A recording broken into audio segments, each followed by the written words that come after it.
వాళ్ళు ఎంటెక్ చేసిన తర్వాత పిహెచ్డీ కూడా చేసిన నేను చేసి జాబ్ చేస్తున్నా నేను. నాకు వచ్చే శాలరీ 1,87,000. మళ్ళీ ఇప్పుడు కొంచెం ఎక్కువైంది లేండి, అంటే వెస్టేజ్ అంత ఎక్కువ కాదు, కొంచెం చిన్నగా ఎక్కువైంది. ఇప్పుడు నాకు వచ్చే శాలరీ 2 lakhs వస్తుంది అనమాట. ఓ సూపర్. అంటే వెస్టేజ్లో ఎట్లా అంటే లీడర్స్ అందరూ కూడా ఇప్పుడు ₹1,00,000 వస్తుంది అనేసి నెక్స్ట్ నాకు డిసెంబర్ కల్లా 2 lakhs అంటారు, కానీ అంటే ఆ జాస్తులు అంత రాదు. అంటే 1 year పని చేస్తే 10,000 ఎక్కువ అవుతుంది అంతే. 10,000, 2,000 ఎక్కువ చేస్తారు, లేదా 5,000 ఎక్కువ చేస్తారు. అది కూడా పర్ఫార్మెన్స్ బట్టి జీతాలు ఎక్కువైతే ఉంటాయి అనమాట.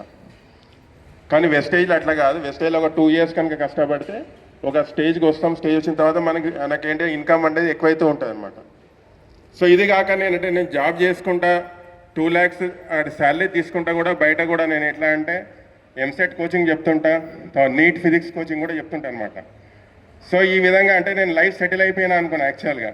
అంటే నా ఫీల్డ్, నేను చదువుకున్న చదువు, తర్వాత నాకు ఉద్యోగము, తర్వాత బయట కోచింగ్ ఇవ్వడం, ఇవన్నీ కూడా అంటే మంచి లైఫ్లో సెటిల్ అయిపోయినా అనుకున్నా.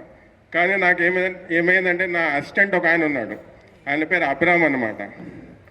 అయితే ఆయన ఒకసారి వచ్చేసి ఇట్లా వెస్టేజ్ అని ఏదో ఇట్లా పరిచయం చేసింది అనమాట. అంటే నేనేమనుకున్నా అంటే ఈ వెస్టేజ్ దానికి అంటే నేను ఉన్న స్థాయికి నేను తీసుకునే జీతంకి ఇవన్నిటికీ అవసరమా అనుకున్నా ఫస్ట్. అంటే వెస్టేజ్ అంటే మనకు తెలియని వాళ్ళంతా కూడా, కొత్త వాళ్ళు కూడా బయట అంటే దీనిలో జాయిన్ కాని వాళ్ళందరూ ఏమనుకుంటారంటే ఇది ఒక చిన్న కంపెనీ అనుకుంటారు, అంతే కదా. నేను కూడా అదే విధంగా అనుకున్న తర్వాత ఆయన ఒక 3 months తిరిగిన తర్వాత నేను ఆయనకి ఐడి ఇచ్చిన. ఐడి కూడా ఎందుకు ఇచ్చిన అంటే, సార్ మొత్తం నేనే చేస్తాను, మీరు ఉట్టిగా అదే ఐడి తీసుకోండి అన్నాడు అనమాట. అదే నువ్వు మొత్తం చేసాను, నా ఐడి ఎందుకంటే లేదు సార్ మీరు ఉండండి అంటే, ఇంకా అదే 3 months తర్వాత నా ఐడి ఇచ్చేసిన ఆయనకి. ఇచ్చిన తర్వాత సరే ఇచ్చిన అయిపోయింది కదా, ఇంకా నన్ను వదలలేదనమాట ఆయన. అంటే ఇప్పుడు వెస్టేజ్ మీటింగ్లో కూడా అందరు చెప్తుంటారు కదా, ఏంటంటే ఎవరిని వదలొద్దు, ఒకసారి వాళ్ళు జాయిన్ అయిన తర్వాత కూడా వదలొద్దు, మీటింగ్ తీసుకుపోవాలి అన్నీ. అంటే ఆయన మీటింగ్స్ విన్నాడు కాబట్టి అదే నా మీద చూపెట్టిన ప్రతాపం ఆయన అదంతా చూపెట్టి ఇంక ఎప్పుడు వచ్చినా సరే వెస్టేజ్. నాకైతే అంటే పిచ్చి లేచింది అనమాట. అంటే నాకు తెలియదు కదా అప్పుడు, ఎవరైనా తెలియని వాళ్ళంతా అదే అనుకుంటారు కదా. సో నాకు కూడా అట్నే అనిపించేసి ఇంకేం చేసిన అంటే ఆయన అట్లా వస్తుంటే నా క్యాబిన్ నేను డోర్ వేసుకునేవాడు అనమాట. ఇంకా చూసి వెళ్ళిపోయిన తర్వాత ఏం చేసి తలతో కొట్టడం స్టార్ట్ చేసిండు. ఇంకా ఇది కాదనుకొని ఇంకా ఒకటే చెప్పిన, నీ వెస్టేజ్ ఏంటిదో నీదేంటి నువ్వు చేసుకుంటా అన్నావు కానీ ఐడి ఇచ్చిన, నువ్వేమన్నా నాకు ప్రోడక్ట్స్ కొన్నామన్నాను కొనుక్కుంటాను. నన్ను వదిలేసి నేను లైఫ్లో సెటిల్ అయిపోయినా, నాకు వెస్టేజ్ ఎందుకంటే వినలేదు. సార్ ఒక్క మీటింగ్ అటెండ్ కాండి, ఒక మీటింగ్ తర్వాత డిసైడ్ చేయండి అని నన్ను చాలా ఫోర్స్ చేసిన అనమాట. సరే ఆయన ఒక కండిషన్ పెట్టాను, ఒక మీటింగ్ వస్తాను తర్వాత వెస్టేజ్ అనేది అడగొద్దాను అనమాట. సరే అన్నాడు. సరే అంటే కష్టపడి ఏం చేసిన ఒక మీటింగ్, మనకు కూడా అలా మీటింగ్ ఉంటే నాకు చెప్పిండు. అంటే ఒక 1 month ముందే చెప్పింది, సార్ మనకు కూడా మీటింగ్ పడుతుంది, మీరు దాంట్లో కంపల్సరీ అటెండ్ కావాలి, పెద్ద మీటింగ్ అని చెప్పిండు అనమాట. అంటే నేనేం చేస్తున్నా అంటే సరే తప్పించుకోవాలి కదా మనం, అందరం చేసి అదే మీటింగ్ల కంటే అంతా తప్పించుకుంటూ ఉంటాం మనం అంతా. సరే అనేసి నేను కూడా సరే 1 monthగా చూద్దాంలే అండి. ఇంకా అట్లనే చూడగానే 1 month ఆ డేట్ వచ్చింది. ఇంకా మార్నింగ్ నుంచి ఫోన్ చేస్తూనే ఉన్నాడు.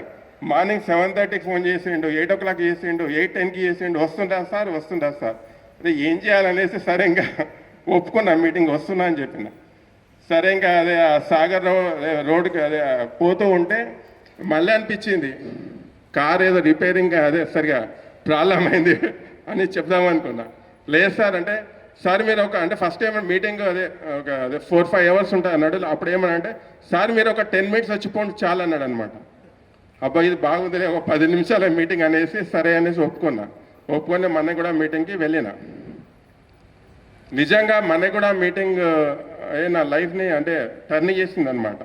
నేను మీటింగ్ పోతుంటే జనాలు ఇట్లా వస్తుండనమాట. అంటే డ్రెస్ కోడ్, ఇప్పుడు నేనైతే డ్రెస్ కోడ్ వేసుకున్నా, వైట్ అండ్ బ్లాక్, అలా అందరూ జనాలంతా వస్తుండనమాట.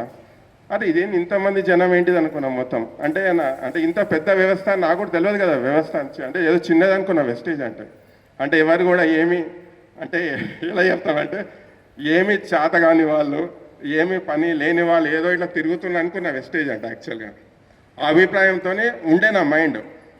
కానీ మీటింగ్ పోయిన తర్వాత నేను చూసింది ఏంటంటే అక్కడ మొత్తం జనాలంతా ఉన్నారు, బయట ఎందుకంటే మొత్తం హౌస్ఫుల్ అంట. అరే ఇదేంది చిరంజీవి సినిమాకి హౌస్ఫుల్ ఉంటుంది, దీంట్లో హౌస్ఫుల్ ఏంది వెస్టేజ్లు అనుకున్న తర్వాత సరే అనేసి ఇంకా టికెట్ తీసుకున్న కష్టపడి ఇంకా అదే టికెట్ కాబట్టి అందరినీ పక్కకి జరిపేసి నన్ను లోపల తీసుకుపోయిండు. తీసుకుపోయిన తర్వాత మొత్తం అది పెద్ద గ్రౌండ్ అది, అంటే ఇది మామూలు చిన్న మీటింగ్, అది పెద్ద మీటింగ్ అది. అంటే బయట వాళ్ళు ఢిల్లీ నుంచి వాళ్ళు కూడా వచ్చిన మీటింగ్కి, అంటే ఒక చోట ఇంకా అదే మీటింగ్ అయితే ఇంకా పక్కన మీటింగ్స్ అవుతున్నాయి, కంటిన్యూస్ మీటింగ్స్ ఉన్నాయి అనమాట అక్కడ. సరే అనేసి ఇట్లా తొంగి చూస్తున్నా మీటింగ్ లోపల ఏం జరిగింది.